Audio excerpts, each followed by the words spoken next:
y'all, what's up? I'm back. Yeah, I'm getting these videos out. It's your girl Miss Tink. That's MICC, not MISS. Alright, y'all, and we on here to talk about If Loving You Is Wrong, I Don't Want to Be Right. You know how that goes.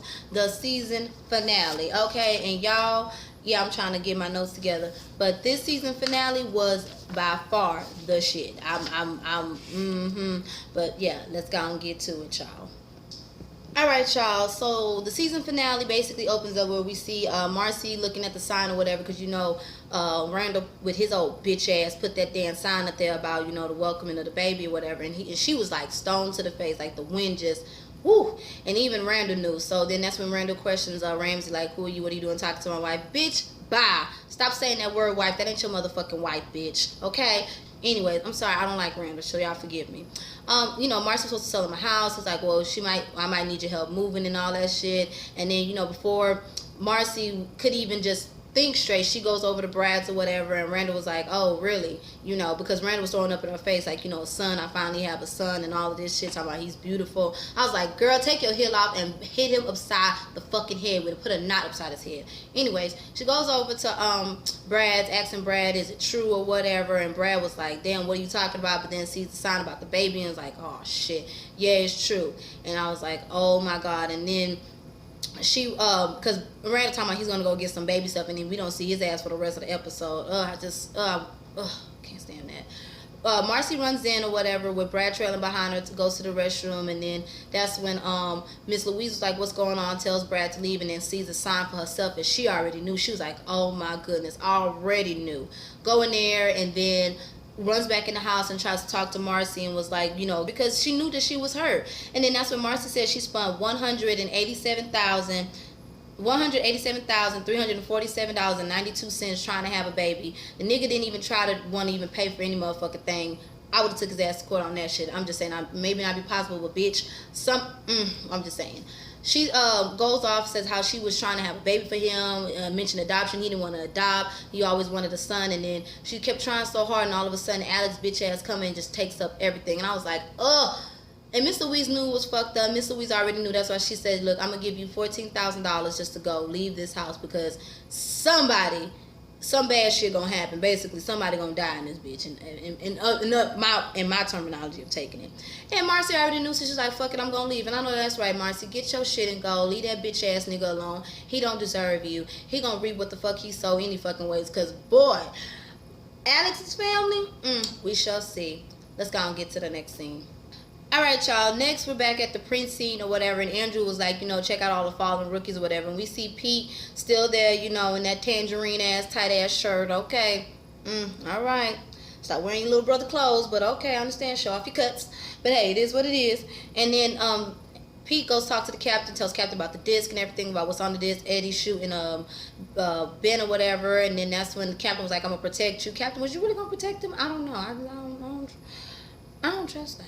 I don't trust that. But he said he's gonna protect them, and he walks out, and then Pete gives a little look at Stevenson, and Stevenson like, the fuck, I don't trust Stevenson either. I want his ass whooped too.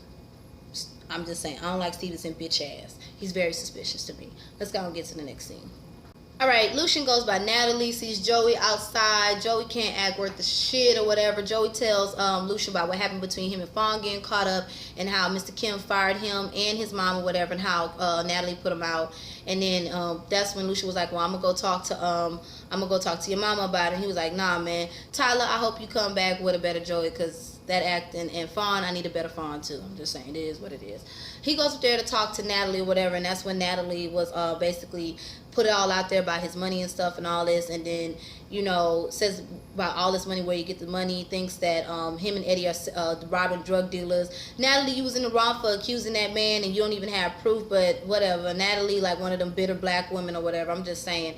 And he tells her to get out and stuff like that, and then Natalie don't even know that this nigga was planning on moving in with her. It didn't work, so, well, not saying it didn't work as far as him moving in, because we don't know yet, but he walks out and talks to Joey, and Joey's like, I knew it, and then offers to give Joey some money for a hotel, but Joey was like, nah, Fawn is coming, so Lucian's gonna go stay in a hotel, and Joey's gonna be with Fawn. But again, Natalie, you was wrong for that. Like, nigga, Girl, you are not married to him, so you don't need to know about his finances like that, okay? All y'all had was a baby. Long as he taking care of that baby, and like you said, he giving you money, you are not married to that nigga, so you don't need to know about all this shit, and you came at him all fucking wrong. You better hope you ain't push that good man away. I'm just saying, you just had his baby. You don't have his last name nor a ring from him. You better chill out before you lose all of that. Let's go and get to the next scene. Alright, y'all, back at the pre-scene, we see Claudia coming after Pete. You know, basically, she want to talk to him, dropping hints, and that nigga just didn't even get any of them damn hints. It was like walking into a brick wall. But he gets it, and they was about to exchange phone numbers, but as soon as he goes to get his pen, because, you know, he said he went to go get his charge or whatever, he sees Eddie talking to the captain and gets all spooked and ran off. And I'm like, nigga, don't run off without the number. Fuck Eddie, nigga, don't run off without the number. See how fine she is? Come on now. But hey, it is what it is. You know, I hope it all goes well between, you know, Claudia and Pete, because, you know, they look cute or whatever. Still ain't feeling that hell, but Claudia, you still sexy though, girl. Let's go and get to the next scene. Alright, so that night we see Eddie coming by Natalie's house and looking for Lucian or whatever. And Natalie says Lucian not here. Eddie kicks in the door and I was like, oh my god. And this part was so sad because Natalie was scared or whatever, and then, you know, he doing all this shit in front of the kids and shit, and then Natalie reaches for a knife. He was like, I wish you would, and then calls the cop and lies and shit, and I was like, oh my god. And then shoots the taser at it, and oh, poor Natalie. I felt so bad for her right in front of the kids. I was like, ooh, Lucian gonna get your ass. And then walks out or whatever, and I was like, Eddie, I can't wait. Let's go and get to the next scene. Alright, so after Natalie confronted Eddie about the whole thing about drugs or whatever, and, you know, she got tased, we see Marcy talking to Brad, tells Brad about the whole apartment thing, and, you know, he was like, can you get a 2-bedroom so they're going to live together? You know, I don't think they're going to become lovers, but, you know, two hurt people can, you know, help each other men. And, you know, but Marcy said, you know, she's over it, she's done with trying, she just wants to go, because, you know, they don't want to have sex no more. But Brad was like, damn, ooh, I enjoyed you. I'm like, better than Alex. But, you know, Marcy just don't want to do it anymore. She's tired of it. Brad, on the other hand, he's a military man. Eye for an eye, he gonna make that bitch suffer. And I was like, I was kind of here for it. But, you know, she tells him he's leaving. You know, he said he's gonna need an apartment about it the next day. So when was she gonna let her know? And she was like, yeah, I'm gonna let you know soon. So, you know, now they roomies, and we gonna see what the hell happens. But I felt where Marcy was coming from. Just let the shit go and let God handle it, because Miranda gonna get his. But I felt where Brad was coming from too, you know. That's how he was raised. He's a military man. So, hey, it is what it is. Let's go and get to the next scene. Alright, so the next morning we see the kids getting on the bus. The kids asking, is mommy coming home? And then Kelly overhears him, because, you know, Alex supposed to be coming home today, and then all this stuff. And then that's when Kelly was trying to be all a bitch and shit, but she didn't know what was going on. And then she sees the sign or whatever, because, you know, Brad brought it up, and he was like, she goes over there and she was like, the fuck? She's talking about, did Brad do this? And that's when Marcy was like, no, it was Randy, because Marcy was looking shocked, like shot to hell, like just hurt and despair. But I love how she clocked Kelly's ass. She was like, you was not a friend to me, you lied to me, like, you know, basically told her what it is. Like, you sat there and lied in my face, and you protect Alex, but you didn't give a shit about her. And I was so glad Marcy got her ass talking about you are not a friend to her, because you're not, Kelly. And walked clean, smooth off on ass, left her ass sitting at the damn porch. That's exactly what you get, and I have no sympathy for you, okay? That's what you get. So, look like you have to find somebody else to sell Ramsey a house, because Marcy don't want shit to do with your ass. And I would have felt the same way, too. Let's go and get to the next scene. Alright, back at the pre-scene, Esperanza and Claudia talking. Claudia apologizes to Esperanza about the whole thing with Eddie. But my thing is, Esperanza, don't be asking her why she there, bitch. She want to make her money and get her coin, too. She got overtime. It's probably holiday season, bitch. Fuck out your fucking feelings. But they talk back and forth, and she's like, you know, watch Eddie. And that's when Claudia was like, I don't want Eddie. And then says that she, you know, she wants Pete. And then all of a sudden, you know, I like how Claudia changed, looked at Esperanza talking about what you know about Pete. Because, you know, I hope Esperanza don't go for Pete. I just don't see it. I'd rather see Pete and Claudia together, not Esperanza, her ditzy ass. But hey, it is what it is. I think Claudia feels some type of way now. Now we should see how the tables turn. But let's go and get to the next scene. Alright, now we're back at the hospital. We see Alex finally getting ready to get up and get out and move and go home. And next we see the nurse with them damn Pollyanna braids. Or should I say that one Pollyanna braid. That damn doctor looked friendly. I wish my damn doctors, when I had my liver transplant surgery, was willing to take me home and shit. I'm just saying, girl, damn. You sure is kind of friendly to a damn adulteress, but it is what it is. And that's when Brad comes in and was like, let's go home. I got this. I got the car seat. Ain't nothing gonna happen. Alex ain't falling for that shit. Alex scared in the bitch. So she took the doctor up on her offer about taking her home. She's like, I'm not gonna get in the car with this nigga with my baby. Don't know what this nigga gonna do. But she tried to apologize to Brad, and Brad looking at her like, bitch, okay, whatever. I guess, girl.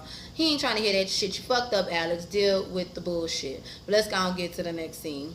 Alright, y'all, back at the precinct, we see that Pete basically now has a new post as far as he's going to be on the southwest side, and they know that that's a horrible place to have the cops on the bike because it's very dangerous over there, but it is what it is. And then that's when Eddie tells Pete about the whole plan on how to kill, not Pete, but tells Ben about the whole plan to kill Pete. And I was like, oh shit, I want Eddie to get his shit. But he basically fucked up Pete's radio, and now Pete gonna be calling on the radio where don't nobody hear him, but Ben, is gonna be okay, and Ben gotta hang back while the gangers, while the the people in the hood shoot him or whatever, who Eddie got. And I was like, oh shit, po Pete. Let's go and get to the next scene. Oh yeah, before we get to the scene, I forgot to mention that Pete went by Lucian and Natalie's house or whatever. Natalie found out that Lucian was about to move in and stuff, and he gave Natalie the CD because he was scared. But I'm glad he made an extra copy because he felt like he fucked up. So he wants Natalie to give this to Lucian and tell Lucian that he made a mistake or whatever, and just it is what it is. But hey. Let's go and get to the rest. So Lucian's son calls him, and that's when it comes out that but Eddie was over there, kicked in the door, tased her or Natalie in front of his son, and Pete is not Pete, but Lucian upset. Lucian don't even want to hear what Pete got to say. Goes in and yokes up Eddie, said, let me talk to you for a second. They go back and forth, and that's when Eddie get all big and bad and shit and calls Natalie a bitch. Why he do that? Soon as Lucian get ready to go walk out, he pulls down that damn fire extinguisher, whatever thing, fire alarm, and just let off a few rounds in that bulletproof vest. I was like, yes, get his ass. Oh, I wanted Eddie to die, but he was like, nah, nigga, I don't want you to die. I just want you to feel this shit. Next time you go over there, I ain't gonna be aiming at your vest. I'm aiming at your head. I was like, get his ass. Oh, I can't wait till next season. I'm so glad. Get it, Lucian. Don't play with his kid, and do not play with his woman. That what? You gonna call her a bitch? Get his ass. Get his ass. Let's go and get to the next scene. After that, Pete walks out like ain't shit happened. I was like, that shit was so funny. And then he starts looking for Pete, and that's when Stevenson tells him he's on the southwest side or whatever. And then Lucian already knew that was a bad idea, so he decides to take it personal. And Stevenson being a bitch, talking about, you got 15 minutes. He was like, I'll see you in an hour. He don't give a fuck. Stop trying to throw your weight around, but whatever. They get over to the southwest side, and this was the sad part. Pete, he on them damn 5-speed bikes. I'm talking about he was, going. I know that's right, Pete. Top of the academy, fitness and everything. And then when he goes around the corner, Ben laid back like Eddie told him, and then when the guns start going, they start shooting. And Tyler was a little bit more realistic, but I felt so bad for Pete. I thought Pete was gonna get away. Nope, they came around that corner, shot him in the back. He was on the ground. I was like, oh, Pete, damn, Pete. He was like, officer down, ambulance, Pete. Tyler let Pete live. I'm just saying, it is what it is. That was my sad part. But let's go and get to the end of the scene. Alright, so after Pete got shot and I felt so bad, Ben, you a fuck ass nigga. Alex comes home, and lo and behold, her mama and daddy there. Daddy don't give a fuck. Mama want to see the baby, and boy, to look at Alex's face, man, that's how it goes off. And I like how Brad was like, did you see the sign? And he was like, Brad, how could you do that? She's like, no, Randall put it up. Yeah, Alex, Randall put it up, bitch. I cannot wait to see what her mama and her daddy say about that baby. Oh, that's gonna be so good. But anyways, y'all, that's the end of the season finale. I can't wait till next season, y'all. I enjoyed this season, and I hope y'all enjoy rocking with me. But anyways, y'all, I'm Miss Tink. That's M-I-Z-Z, not M-I-S-S. The channel is Natural Pole Sisters TV. Check out my sister's website. Check out my girl Tamaya website. Check out my girl T website. Check out my girl Jasmine Washington website. And of course, check out Justin J 1232 website. All right, y'all. Have a blessed one. Bye.